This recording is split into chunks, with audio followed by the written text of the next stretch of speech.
Hello दोस्तों, नमस्कार। स्वागत है आप सभी का आज के इस वीडियो में। और आज के इस वीडियो में हम लोग बात करने वाले हैं एसएससी एमटीएस 2022 टीयर 1 के एक्सपेक्टेड कट ऑफ की, जिसकी आंसर की भी आ चुकी है और आप सभी ने अपने अपने आंसर की को मैच करके अपने रॉ मार्क्स देख लिए होंगे।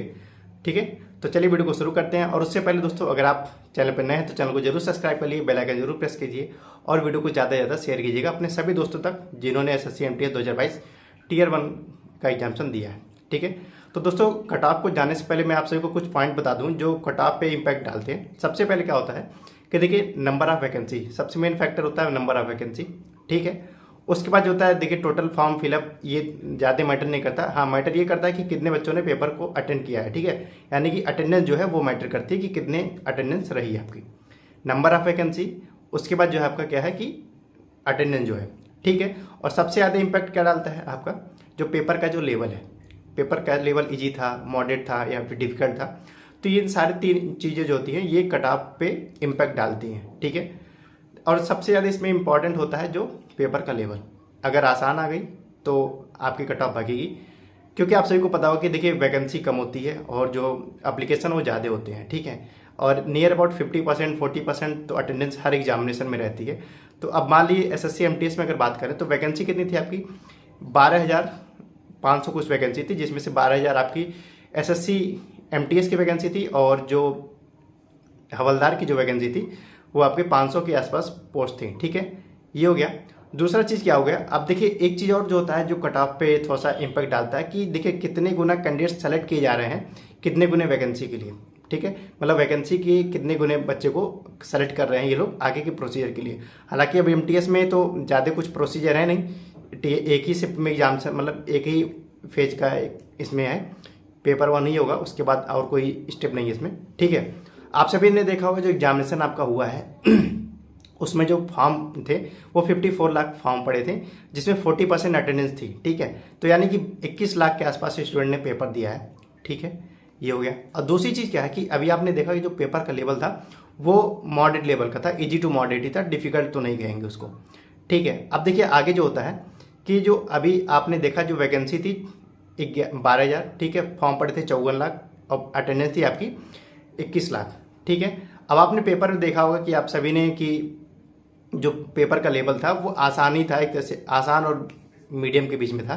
ठीक है, अब देखिए एक चीज़ क्या है कि काफ़ी सारे स्टूडेंट इस चीज़ को लेकर परेशान है कि एक्सपेक्टेड कट ऑफ क्या हो सकती है। तो देखिए ये सारे फैक्टर मैंने आपको बता दी, ये जो भी होते हैं ये आपके इम्पैक्ट डालते हैं कट ऑफ पे। ठीक है, उसके बाद अगर बात करें जो कुछ शिफ्ट होंगे, देखिए टोटल मिला के जो आपको एग्जामिशन हुआ है, एग्जामिशन देखिए 2 जून से स्टार्ट हुआ, 2 मई से स्टार्ट हुआ था, 19 मई तक चला था। उसके बाद सेकंड फेज उसका जो चला था वो 13 जून से लेके 20 जून तक आपका एग्जामिशन चला था। टोटल 57 शिफ्ट में आपके पेपर कंडक्ट हुए थे। ठीक है, एक दिन में 3 शिफ्ट पेपर हो रहे थे। तो कुल मिला के अब देखिए ये तो आपके 57 शिफ्ट में पेपर हुए थे। अब ऐसा भी है, एक शिफ्ट नहीं था कि आपका पेपर का लेवल समान था। अब यहाँ पे देखिए एक चीज़ है कि नॉर्मलाइजेशन का भी इम्पैक्ट पड़ेगा, क्योंकि कुछ शिफ्ट ऐसे होंगे जो टफ होंगे, कुछ ऐसे होंगे जो आसान होंगे और कुछ जो होंगे मीडियम लेवल के होंगे। क्योंकि देखिए जब पेपर एक से अधिक शिफ्ट में कंडक्ट कराते तो वहाँ पे अनसर्टेनिटी जरूर होगी, क्योंकि कुछ ऐसे क्वेश्चन आ जाएंगे किसी शिफ्ट में जो थोड़ा सा लेवल को ऊंचा कर देंगे और कुछ ऐसे होंगे जो आपको लेवल को डाउन कर देंगे कि आपका शिफ्ट आसान था। तो कुछ ऐसे शिफ्ट थे जो मैंने अभी पिछले वीडियो में बता दिए थे कि वो जो एक डिफिकल्ट शिफ्ट थे, और कुछ ऐसे शिफ्ट थे जो आसान थे जिनमें एवरेज मार्क्स ज़्यादा बने थे, वो आसान थे। उसकी मैंने एक वीडियो बना दी थी, आप सभी जाके देख सकते हैं चैनल में। ठीक है, और लिंक भी मैं डिस्क्रिप्शन बॉक्स में दे दूंगा, आप सभी वहाँ से देख सकते हैं कि हार्ड शिफ्ट कौन थी और ये शिफ्ट कौन थी। ठीक है, तो ये सारी चीज़ हो गए। अब देखिए कट ऑफ की बात कर लें। देखिए आपका जो पेपर हुआ उसमें जो इस बार का पैटर्न चेंज हुआ है, आपको पता होगा कि जो पेपर था आपका 2 सेशन में डिवाइड था। पहला सेशन था रीजनिंग और मैथ का, जिसमें 20-20 क्वेश्चन थे, यानी कि 40 क्वेश्चन थे, और एक क्वेश्चन 3 नंबर यानी कि 120 नंबर का ये पेपर था। लेकिन हाँ, नेगेटिव मार्किंग एक था, इसमें नेगेटिव मार्किंग नहीं था। सेशन 1 में जो था नेगेटिव मार्किंग नहीं था। लेकिन हाँ, यहाँ पे कुछ क्वालिफाइंग क्राइटेरिया रखी गई थी। क्वालिफाइंग क्राइटेरिया मतलब क्या है कि यहाँ पे जो था यह था कि देखिए इसमें जो है कि 30% जो थे यूआर के लिए रखा था और ईडब्ल्यूएस ओबीसी के लिए 25%, और बाकी जो कैटेगरी थी उसके लिए 20% रखा गया था कि मिनिमम क्वालिफाइंग आपको न लाना है। लेकिन एक चीज़ आप यहाँ पे मान के चलिए कि ये जो मिनिमम है आपको, इसके बाद आपके यहाँ पे कट ऑफ बनी है। ठीक है, अब यहाँ से भी सेशन 1 में भी कट ऑफ बनेगी। एक चीज़ आप मान के चलिए कि इसकी ये जो 30%, 25% और 20% ये आपकी फाइनल मिनिमम क्वालिफाइंग मार्क्स नहीं है। उसके बाद अगर बात करें जो सेशन 2 था, सेशन 2 था इंग्लिश और जीएस का। ये जो 25-25 क्वेश्चन थे, 25 इंग्लिश के 25 जीएस के थे, यहाँ पे 25-25 जो क्वेश्चन थे 50 क्वेश्चन और एक क्वेश्चन 3 नंबर यहाँ पे थे, यानी कि 150 नंबर के हो गए। हाँ, लेकिन यहाँ पे नेगेटिव मार्किंग थी सेशन 2 में, और जो आपकी मेरिट बनने वाली वो सेशन 2 पे ही बनने वाली, ना कि सेशन 1 पे।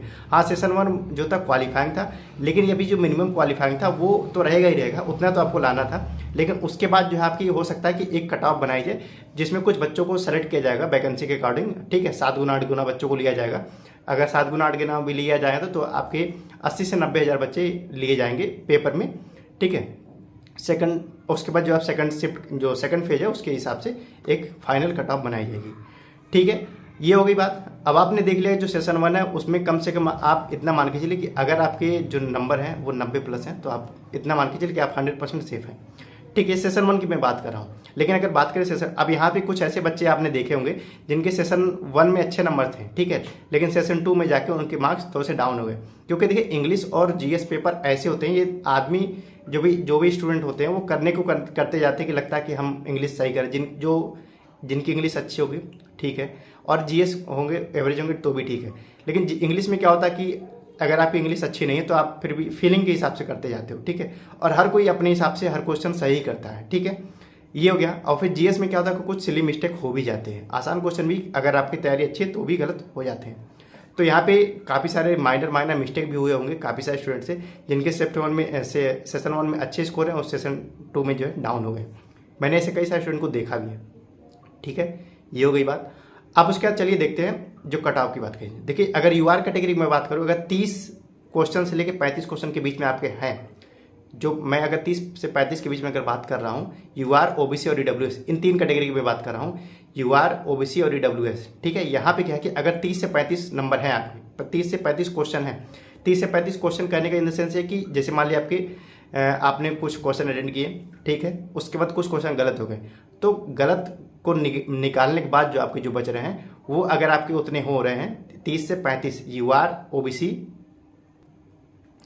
और ईडब्ल्यूएस, अगर इन 3 कैटेगरी में है और आपके जो क्वेश्चन बनना है, क्वेश्चन यानी कि 30 से 35 के बीच में बनना है, 30 बनना है, 31 बनना है, 32 बनना है, इस तरह के, अगर इस तरह के बीच में बनना है तो आप 100% सेफ हैं अगर आपके नेगेटिव मार्क्स निकालने के बाद इतने बनना है तो। और बाकी बात करें अगर SC ST की बात कर लें तो ये अपने आप को 28 से 30 मान सकते हैं। बाकी जो फिजिकल हैंडीकैप हैं वो भी 28 से 30 मान सकते हैं कि इनके अगर इतने इतने स्कोर हैं तो आप उसमें अपने आप को सेफ मान सकते हैं। हाँ, अगर बात करें जो एक कैटेगरी होगी VH कैटेगरी होती है, सॉरी VH नहीं HS कैटेगरी होती है, उनकी जो कट ऑफ बहुत डाउन जाती है, तो अगर आप वो उनके 25 क्वेश्चन के भी आसपास स्कोर हैं तो अपने आप को सेफ मान सकते हैं कि वो आगे के फेज के लिए एलिजिबल हैं। देखिए मैंने क्या बोला, 30 से अब यानी कि 31 से लेकर 35 के बीच में अगर आपके स्कोर बनना है नेगेटिव वगैरह निकालने के बाद, आप यूआर से हो, ईडब्ल्यूएस से हो और ओबीसी से हो तो आप 100% सेफ हैं। उसके बाद अगर बात करें जो SC ST और जो भी PH वगैरह कैटेगरी में है, ये लोग हैं 28 से 30 अपना मान के चलें, 28 से 30, और जो एक्स सर्विसमैन भी है वो भी अपने 28 से 30 में। मिनिमम कुल मिला के कहने का मतलब है कि अगर आप 28 क्वेश्चन से ऊपर चल रहे हैं तो आप रेस में थोड़े बहुत हैं, लेकिन अगर 30 से ऊपर चल रहे हैं तो आप 100% रेस में हैं और आपकी सिलेक्शन के पूरे चांसेज हैं, ठीक है। तो कुल मिला के मैं आपसे बता चुका। और दूसरी चीज़, एक चीज़ अब मैं आपसे भी एक चीज़ कहना चाहूँगा, जैसे अगर मान लिया आपका पेपर MTS का हो चुका है और आपने CGL का फॉर्म भरा है, CHSL का फॉर्म भरा है, तो आप अपने आगे की तैयारी करिए, क्योंकि देखिए MTS में जो होना था वो हो चुका है, उसमें आगे कोई ऐसा स्टेज है ही नहीं कि आपको उसके लिए आपकी प्रिपरेशन करनी पड़ेगी।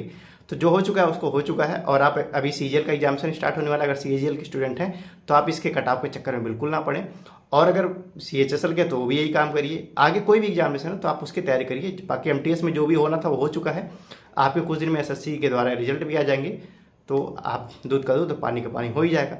तो कुल मिला के दोस्तों मेरा कहना यही है कि अब जो हो चुका है वो हो चुका है, अब अपने आगे की एग्जामिनेशन की तैयारी करिए। अगर आपके अच्छे स्कोर बनना है तो भी ठीक है, और नहीं बनना है तो आप डेफिनेटली अपने आगे की एग्जामिनेशन की तैयारी अच्छे तरीके से करिए ताकि वहाँ पे आपके अच्छे स्कोर आए, ठीक है। तो इस वीडियो में इतना ही दोस्तों, मिलते हैं अगली वीडियो में और एक नई वीडियो के साथ आप सभी से। इसलिए अगर आप चैनल पर नए हैं तो चैनल को जरूर सब्सक्राइब करिए, बेल आइकन जरूर प्रेस कीजिएगा और वीडियो को ज़्यादा से ज़्यादा शेयर कीजिएगा। Thank you.